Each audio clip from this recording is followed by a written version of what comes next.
Tu es sur le point d'entrer dans un monde invisible. Un monde où les mots transforment les pensées, où les gestes orientent les décisions et où les silences disent plus que les discours. Bienvenue dans l'univers fascinant de la persuasion et de la manipulation. Je ne te demande pas de croire tout ce que tu vas entendre aujourd'hui. Je te demande simplement d'écouter attentivement. Pourquoi ? Parce que ces techniques sont déjà autour de toi, dans les publicités que tu regardes, les messages que tu reçois, les conversations que tu crois anodines. Il est temps de voir ce que beaucoup ne voient jamais et de reprendre le pouvoir. Imagine un monde où tu peux influencer sans forcer, où tu peux convaincre sans conflit, où tu peux détecter les tentatives de contrôle, même les plus déguisées. C'est ce monde que je t'invite à explorer avec moi, et tu ne verras plus jamais les choses de la même manière. Partie 1. La différence entre persuasion et manipulation. La persuasion, c'est l'art de toucher l'esprit, sans violer la volonté. Elle invite à réfléchir, elle propose, elle suggère. C'est une danse entre deux consciences, où chacun reste libre de ses mouvements. La manipulation, au contraire, veut obtenir quelque chose, sans que tu t'en rendes compte. Elle s'infiltre, elle utilise tes émotions, tes failles, tes habitudes, et elle agit souvent dans l'ombre. Mais ce qui rend les choses complexes, c'est que les deux utilisent souvent les mêmes outils. Les mots, le regard, les gestes. Ce qui change, c'est l'intention. Prenons une relation amoureuse. Quelqu'un qui veut ton bonheur t'encouragera à grandir, à t'épanouir. Quelqu'un qui veut te contrôler utilisera la jalousie, la peur, la menace subtile pour te garder sous influence. L'un persuade, l'autre manipule. Même au travail, on peut être manipulé sans le voir. Un chef peut te motiver en te valorisant sincèrement, ou te manipuler en jouant sur ta peur de perdre ta place. La différence est dans la transparence de l'intention. Et souvent, ce n'est pas noir ou blanc. Certains manipulent sans le vouloir. Par peur, par habitude, par besoin. C'est pourquoi il est essentiel d'apprendre à reconnaître ces dynamiques, même chez soi. Comprendre cette frontière, c'est se libérer. Car une fois qu'on la voit, on ne peut plus l'ignorer. Partie 2. Les 6 armes de la persuasion. Robert Cialdini a passé des années à étudier pourquoi nous disons « oui ». Il a résumé ses découvertes en 6 principes universels, appliqués partout, dans les publicités, les relations, les ventes, les discours. Premier. La réciprocité. C'est le plus humain. Si quelqu'un nous rend service, on veut lui rendre l'appareil, même si on ne nous a rien demandé. Un cadeau, une faveur, un compliment bien placé, et nous voilà déjà engagés. 2. La rareté. Ce qui est limité nous attire. L'être humain a peur de manquer une opportunité.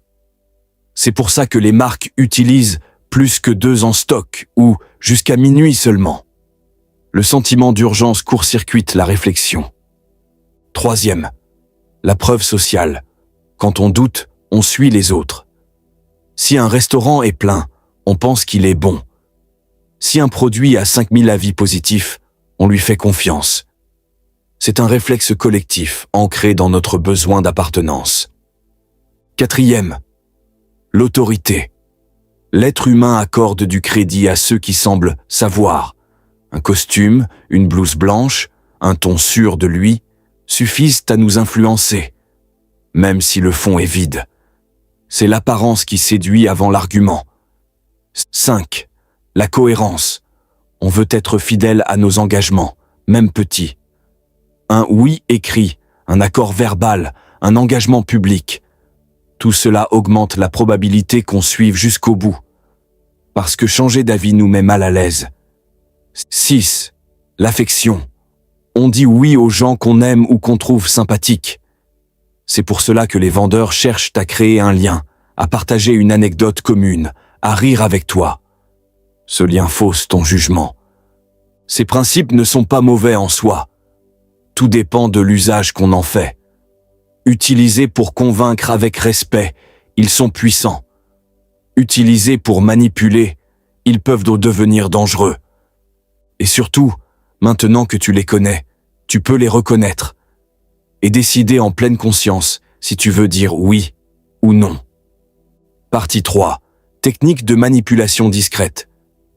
Il y a des techniques plus subtiles encore, des mécanismes psychologiques qui, bien que simples, peuvent venir nous orienter sans qu'on s'en aperçoive. 1. Premier. Le pied dans la porte. On te fait accepter une petite demande, puis une plus grande, et encore une.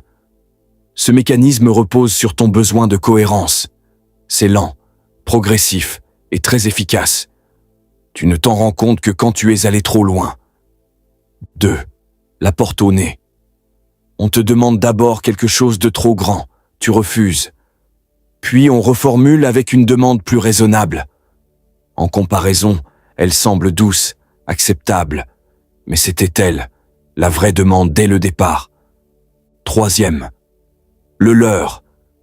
Une fausse bonne affaire attire ton attention. PC portable à 199 €. Tu viens, et on t'annonce qu'il n'est plus en stock, mais on t'en propose un autre, plus cher.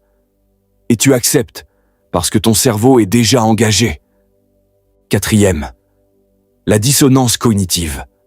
Cette technique vise à créer un malaise intérieur. Tu crois être libre, mais on te confronte à un paradoxe, une contradiction. Pour retrouver la paix mentale, tu acceptes ce qu'on te propose, sans t'en rendre compte. 5. La fausse proximité émotionnelle. On te fait croire qu'on te comprend mieux que quiconque, qu'on te connaît, qu'on t'aime. Ce lien factice te désarme, te rend plus réceptif et plus vulnérable. 6. L'isolement progressif. Plus subtil encore, il s'agit d'éloigner progressivement la personne de ses repères, amis, famille, autonomie, pour mieux la contrôler ensuite. C'est fréquent dans les relations toxiques ou les sectes. La manipulation ne fait pas toujours de bruit. Elle n'élève pas la voix. Elle ne frappe pas. Mais elle façonne tes choix. Et c'est pour cela qu'elle est si puissante. Partie 4. L'art de l'influence inconsciente. L'influence commence avant même que tu ouvres la bouche. Le corps, la voix, le regard, l'intonation sont des instruments invisibles de persuasion. Des signaux puissants que notre cerveau capte sans même qu'on s'en rende compte. Une posture ouverte inspire confiance. Les bras croisés, les épaules fermées. Non. Le regard franc attire. Le regard fuyant inquiète. Une voix lente et posée rassure. Une voix trop rapide ou trop aiguë peut transmettre du stress, de la peur. Il y a aussi les silences.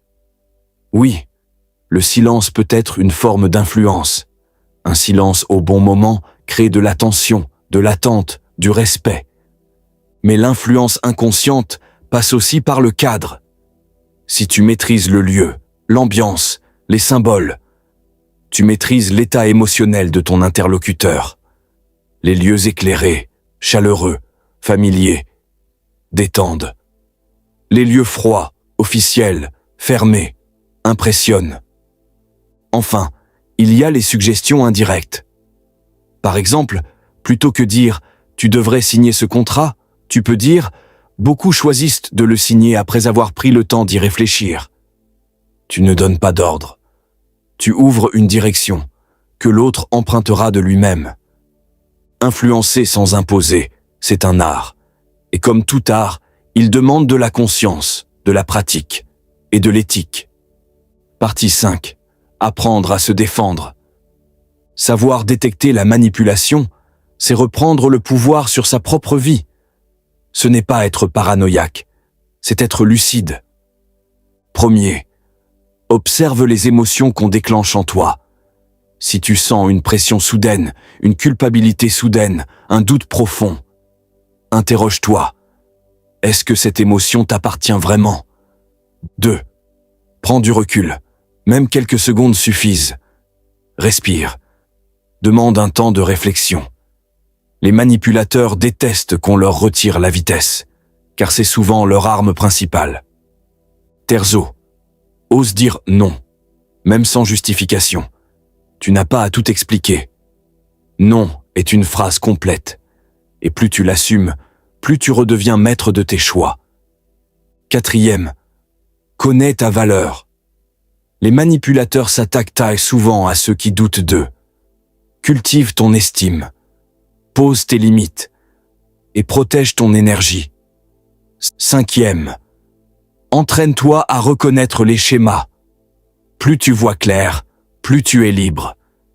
La liberté ne vient pas seulement de la connaissance, mais de l'attention, de l'éveil. Conclusion.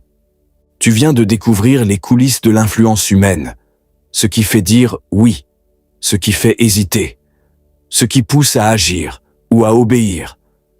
Mais souviens-toi, le vrai pouvoir d'influence, c'est le respect, celui qu'on donne et celui qu'on se donne à soi-même. Persuader, ce n'est pas forcer, c'est éclairer. Manipuler, c'est obscurcir. Et tu as maintenant les outils pour choisir ton camp, chaque jour.